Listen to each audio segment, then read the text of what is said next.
Sri Lanka's most powerful news brand. வணக்கம், இது news first prime time sunrise. வணக்கம், நீங்கள் இணைந்திருப்பது இலங்கையின் முதற்தர செய்தி வழங்குனர் நியூஸ் ஃபர்ஸ்டின் காலை நேர பிரதான செய்திகளுடன் உங்களோடு கௌதமி நந்தபாலா. மலர்ந்திருக்கும் இந்த நாள் உங்கள் அனைவருக்கும் இனிய நாளாக அமைய வாழ்த்துக்கள். முதலில் இன்றைய தலைப்புச் செய்திகள். 3 முக்கிய தொழிற்சங்கங்கள் இன்று முதல் பணி பகிஷ்கரிப்பு. கம்பளை, குளவிக்கோட்டு கிழக்காகியவர்கள் தொடர்ந்தும் வைத்தியசாலையில். சுத்தமான குடிநீரை பெற்றுக் கொள்வதற்கு திண்டாடும் மாத்தளை, உக்குவளை கிராம மக்கள்.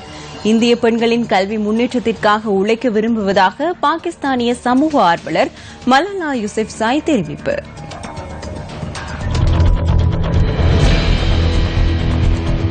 இனி விரிவான செய்திகள்.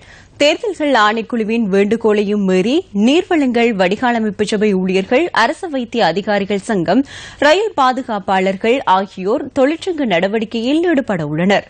பல்வேறு கோரிக்கைகளை முன்வைத்து இன்று காலை தாம் தொழிற்சங்க நடவடிக்கையில் ஈடுபட உள்ளதாக அரசு வைத்திய அதிகாரிகளின் சங்கத்தின் உதவி செயலாளர் நலித ஹேர தெரிவித்துள்ளார். இன்று காலை 8 மணி முதல் நாளை காலை 8 மணி வரை 24 மணித்தியாலங்கள் பணி பகிஷ்கரிப்பு முன்னெடுக்கப்படும் என அவர் கூறியுள்ளார். இதேவேளை இன்று காலை 9 மணி முதல் 4 மணித்தியாலங்களுக்கு அடையாள பணி பகிஷ்கரிப்பை முன்னெடுக்க உள்ளதாக தேசிய நீர்வளங்கள் தொழிற்சங்க ஒன்றிணைந்த கூட்டமைப்பு தெரிவித்துள்ளது. இந்நிலையில் ரயில் சாரதிகள் மற்றும் ரயில் பாதுகாப்பாளர்களின் பணி பகிஷ்கரிப்பு இன்று 7வது நாளாகவும் தொடர்கின்றமை குறிப்பிடத்தக்கது. யாழ்ப்பாணத்தில் விலங்கினம் ஒன்றின் எலும்புகள் கண்டுபிடிக்கப்பட்டுள்ளதுடன் கம்பளையில் மலைப்பாம்பொன்றும் கண்டுபிடிக்கப்பட்டுள்ளது. யாழ் தொண்டமானாறு காட்டுப்புலம் கடற்கரை பகுதியில் சுமார் 40 கிலோ அளவு எடையுள்ள எலும்புகள் மீட்கப்பட்டுள்ளன. இது பாரிய ஒரு மீனினதாக இருக்கலாம் என அப்பகுதி மீனவர்கள் தெரிவிப்பதாக எமது பிராந்திய செய்தியாளர் தெரிவித்தார். கண்டெடுக்கப்பட்ட எலும்புகள் தொண்டமானாறு கடற்தொழில் சங்கத்தில் வைக்கப்பட்டுள்ளது. இவை எவ்வாறு கண்டெடுக்கப்பட்டன என்பது தொடர்பிலும் தகவல்கள் அங்கு காட்சிப்படுத்தப்பட்டுள்ளமை குறிப்பிடத்தக்கது.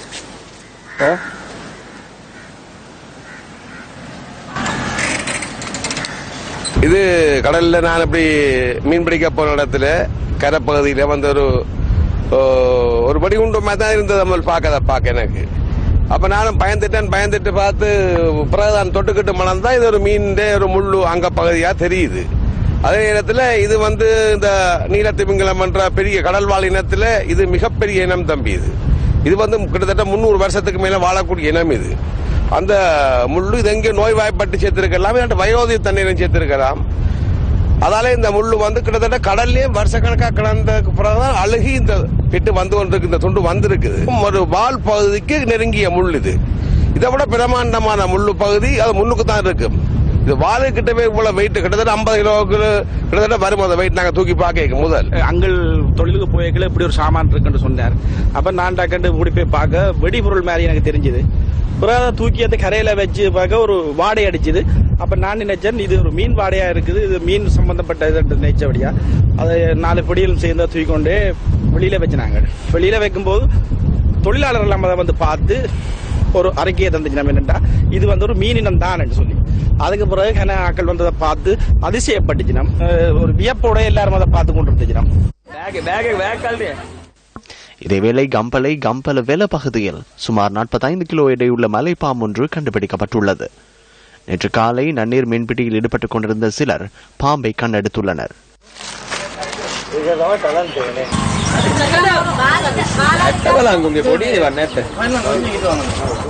இது தொடர்பில் வன ஜீவராசிகள் திணைக்களத்துக்கு அறிவித்திருந்த போதும் நேற்றிரவு வரை அவர்கள் அங்கு சமூகம் தரவில்லை என பிரதேச மக்கள் தெரிவிக்கின்றனர்.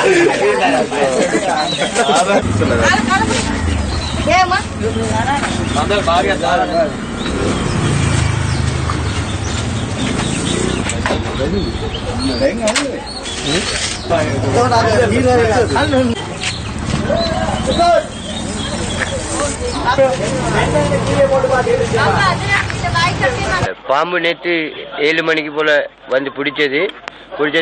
போலீஸுக்கு சொன்னோம். போலீஸால வந்து பார்த்தாங்க. பார்த்ததுக்கு பிறகு வனஜீவிக்கு கால் பண்ணி சொன்னதுக்கு பிறகு இன்னும் வரேன்னு சொல்லி வரல. நேற்றையிலேருந்து இப்போ இன்னைக்கு அந்தி வரையும் இன்னும் இருக்குது.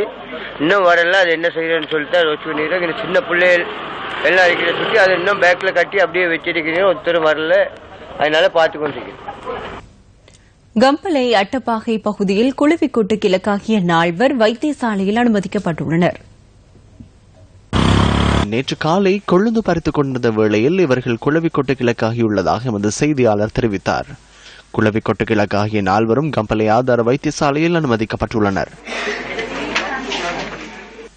இதேவேளை சம்பவம் தொடர்பில் நாம் கம்பளை போதனா வைத்தியசாலையிடம் வினவினோம். தாக்குதலுக்கு இலக்காகிய 4 தொடர்ந்தும் சிகிச்சை பெற்று வருவதாக வைத்தியசாலை பேச்சாளர் ஒருவர் தெரிவித்தார்.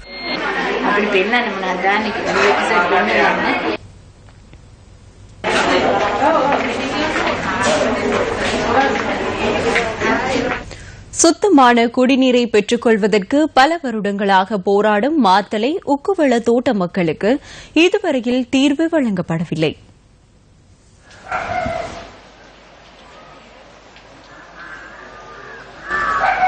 மாத்தளை உக்குவல தோட்டத்தில் வசிக்கும் சுமார் 15 குடும்பங்களைச் சேர்ந்த மக்கள் தமக்கான குடிநீரை பெற்றுக் கொள்வதில் சிரமங்களை எதிர்நோக்கி வருகின்றனர்.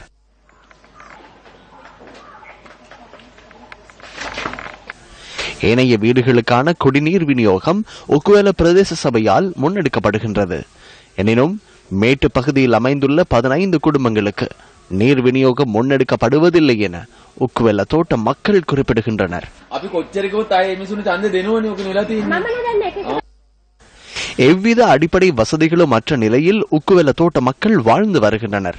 இந்நிலையில் சுமார் 25 வருடங்கள் குடிநீரின்றி வாழ்ந்து வருவதாகவும் குடிநீரை கடன் பெற வேண்டியுள்ளதாகவும் மக்கள் குறிப்பிடுகின்றனர்.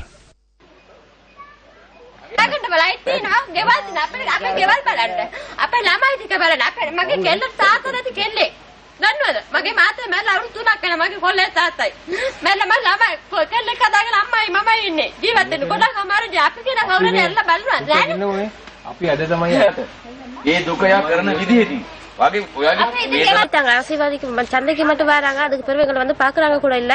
நாங்க வந்து தண்ணி கேட்டு போனா யாருமே குடுக்குறாங்க இல்ல. எல்லா இடத்துக்கும் நான் காகித லெட்டர் கொடுத்தேன். எந்த ஒரு லெட்டருக்கு எங்களுக்கு பதில் கிடைக்கல. அதுக்கு பிறகு தான் இந்த நியூஸ்க்கு நான் சொல்றேன். பெரிய பெரிய ஏத்தங்கள்ல தண்ணி போகுது. எங்களுக்கு அவள் ஏத்தவும் இல்ல. கொஞ்சம் தான் ஏத்தம்.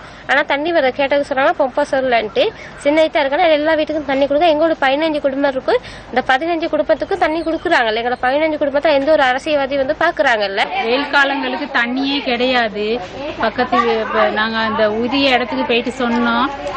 கடிதமும் கொடுத்துருக்கோம். போன் நம்பர்லாம் எடுத்தாங்க. தண்ணி மழை காலத்துக்கு தண்ணி தாரேன்னு சொல்றாங்க. போயிட்டு கேட்டா சொல்றாங்க தண்ணி பிரஷர் இல்ல. தண்ணி தாரத்துக்கு எந்த விதமான நடவடிக்கையும் எடுக்கிறதே இல்ல. தேர்தல்காரங்களுக்கு வாராங்க. அப்புறம் தேர்தல் எடுத்துக்கிறாங்க. அதுக்கப்புறம் எங்க இந்த பக்கமே வாரதில்லை. போயிட்டு கெஞ்சாத நேரம் இல்ல. எங்களோட பேச்சு எங்க யாருமே கணக்கெடுக்கிற இல்ல. ஓட்டு போடுறதுக்கு மட்டும் வீட்டை சுத்தி வந்து எல்லாம் எங்களுக்கு போடுங்கன்னு வாங்கிட்டு போறாங்க. அதுக்கு பிறகு யாருமே வர மாட்டாங்க. எதை கேட்டு உடத்தனைக்கு நாங்க எத்தனையோ பயணம் போனோம். அப்ப அங்க அவங்க எங்களோட பேச்ச கணக்கே எடுக்கிறாங்கல்ல. நாங்க கஷ்டப்பட்டு எங்களுக்கு தண்ணி சரி எங்களுக்கு உதவி செஞ்சு கொடுங்க. வேற ஒன்னும் உதவி செய்ய வேணாம். எதை நினைச்சாலும் எங்களுக்கு ஒரு கஷ்டமாக இருக்குது. எங்களுக்கு சுத்தமா இருக்கிறதுக்கு கூட தண்ணி இல்ல. இந்த விடயம் தொடர்பில் உக்குவெல்ல பிரதேச சபையிடம் நியூஸ் ஃபர்ஸ்ட் வினவியது. பிரதேச சபையின் செயலாளர் மற்றும் தொழில்நுட்ப உதவியாளர்கள் இதற்கு பதில் வழங்க வேண்டும் என தெரிவித்த பிரதேச சபையின் பிரதமர் லிகிதர் அவர்கள் அலுவலக பணிக்காக சென்றுள்ளதாகவும் குறிப்பிட்டிருந்தார். ஐக்கிய தேசிய கட்சியின் முன்னாள் பொதுச் செயலாளர்களுள் ஒருவரான ஜினதாச நேதபால காலமானார். முன்னாள் செனட் சபை உறுப்பினரான ஜினதாச நேதபால தனது 88வது வயதில் காலமானார். 1973ஆம் ஆண்டில் ஐக்கிய தேசிய கட்சியின் பொதுச் செயலாளராக அவர் செயற்பட்டிருந்தமை குறிப்பிடத்தக்கது.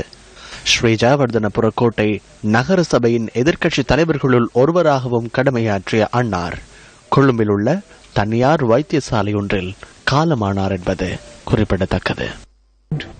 இத்துடன் நியூஸ் ஃபர்ஸ்டின் காலை நேர பிரதான செய்திகள் நிறைவடைகின்றன. வணக்கம். Hotline 0114-896-896 www.newsfirst.lk. Feedback at newsfirst.lk.